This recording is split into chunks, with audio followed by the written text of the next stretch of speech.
এই বন্ধু, এই এদিকে আয়, এদিকে আয়। ওই যে দেখ কি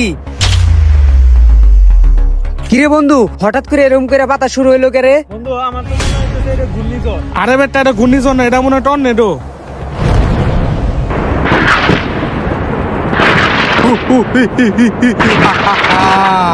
কে তোরা আমার ঘুম ভাঙিয়েছিস?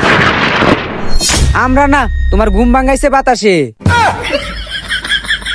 তোরা আমার লগে মজা লস। তুমি কে? আমি জিনের বাদশা কালু, পৃষ্ঠা নাম্বার 380, হৃদয় ভাঙার গর্জন। আমি বাতাস থেকে জাগ্রত হয়েছি, চুদলিং পং। হ্যাঁ, জিনের বাদশা কালু, তুমি কি চাও আমাদের কাছে? আমি তোদের কাছে কিছু চাই না, আমি তোদের তিনজনকে 3টা ধাঁধা দিব। যদি তোরা ধাঁধার সঠিক উত্তর দিতে পারিস তোদের গোলাম হয়ে যাব, আর যদি না দিতে পারিস তোদের তিনজনকে একে একে খেয়ে ফেলবো। হ্যাঁ বন্ধু, এই জিন কয় কি রে? বন্ধু, এই জিনের দাদার উত্তর যদি আমরা না দিতে পারি তাহলে এই জিন তো আমগরে খায়া লাইবো। হ বন্ধু, তুই ঠিকই কইছস। এর থেকে ভালো জিনে দাদার উত্তর দিয়া জিনের আমাকে গোলাম বানাইলাই। কিরে তোরা এত কি ফুসুর ফুসুর করতেছস?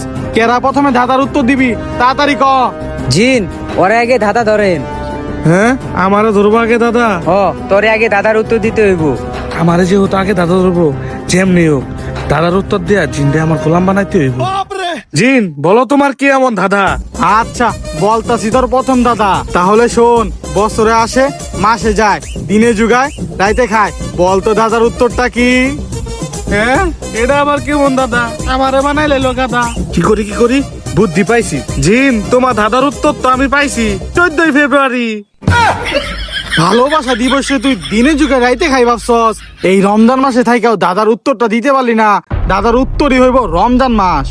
আসলে তো রমজান মাস। হাই রে, এই রমজান মাসে থাইকাও উত্তরটা দিতে পারলাম না। এখন তো আমি শেষ। যেহেতু তুই দাদার উত্তরটা দিতে পারস নাই, এখন তোকে আমি খেয়ে ফেলবো। হ্যাঁ,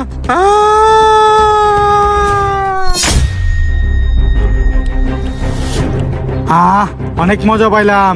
এখন দ্বিতীয় দাদার উত্তর কে দিবি বল? বন্ধু, তুই তাইলে দ্বিতীয় দাদার উত্তরটা দিয়া দে। না বন্ধু, তুই আগে দে। না না না, তুই দিয়া দে। আমারই দিয়া লাগবো। হ, তোরে দিতে হইব। জিন, তাহলে বলো তোমার দ্বিতীয় দাদা কি? আচ্ছা তাহলে শোন, তোর দ্বিতীয় দাদা বাঘের মতো লাভ দেয়, কুকুরের মতো বসে, পানির ভিত্তে ছেড়ে দিলে শোলার মতো ভাসে। তাহলে বল দাদার উত্তর কি? জিনের আবার এটা কেমন দাদা? এখন আমার বানাইবো গাদা। বাঘের মতো লাভ দেয়, কুকুরের মতো বসে, এটা আবার কেমন দাদা দিল? মাথায় তো খেলতে। কিরে, দাদার উত্তর মনে পড়ে না? মনে পড়বো না, আমি জানি তুই দাদার উত্তর কইতে পারবি না।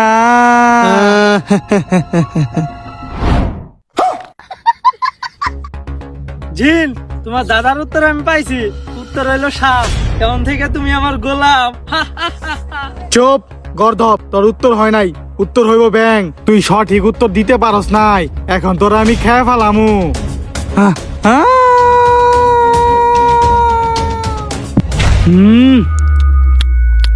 অনেক মজা পাইলাম, আমার মনটা ভইরা গেছে গা। তোর দুই বন্ধুরে তো খেয়ে ফেলাইছি, এখন আর কেউ নাই, এখন তোর পালা। সত্যি তো কেউ নাই কে? আচ্ছা জিন, বলো তোমার শেষ দাদাটা।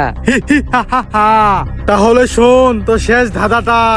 ওপরটা টনটন, ঘন্টায় দেয় বাড়ি, আজব এক মশলা, পুটকির তার দাড়ি, বলতো ধাঁধার উত্তরটা কি? হ্যাঁ, দাদা রে খাওয়াবার চাও আদা, আমারে দিলা সহজ দাদা, আর তোমারে বানামু এখন গাদা। জিন, তাহলে শুনো তোমার দাদার উত্তরটা। এইটার উত্তর হবে মূলা। বলত, তোর উত্তরটা হয় নাই। মূলা কি কোনোদিন মশলার ভিতরে পড়ে? উত্তরটা হইব রসুন। তুই আমার দাদার উত্তরটা দিতে পারস নাই, তোর দুই বন্ধুর মতো তোরও আমি এখন খায় ফেলামু। হাসাই তো, মূলা তো মশলার ভিতরে পড়ে না, তার মানে তো আমি এখন শেষ। এত ভাবার কিছু নাই, তোর বন্ধুদের মতো তোকেও আমি আমার পেটে চালান করে দেব। আ আ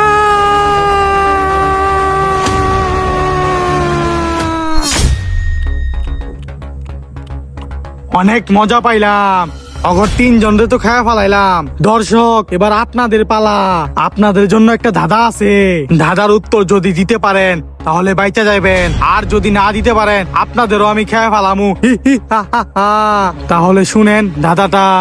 কাকের মতন হাত পা, কাক না, মহিষ খায়, গরু খায়, কিন্তু বাঘ না। রাইত হলে ঘরে যায়, কিন্তু চোর না। বলেন তো দাদার উত্তরটা কি? দাদার উত্তরটা অবশ্যই কমেন্ট বক্সে দিয়া যাবেন। যদি না পারেন দাদার উত্তরটা, আপনাদেরও আমি খেয়ে ফেলামু।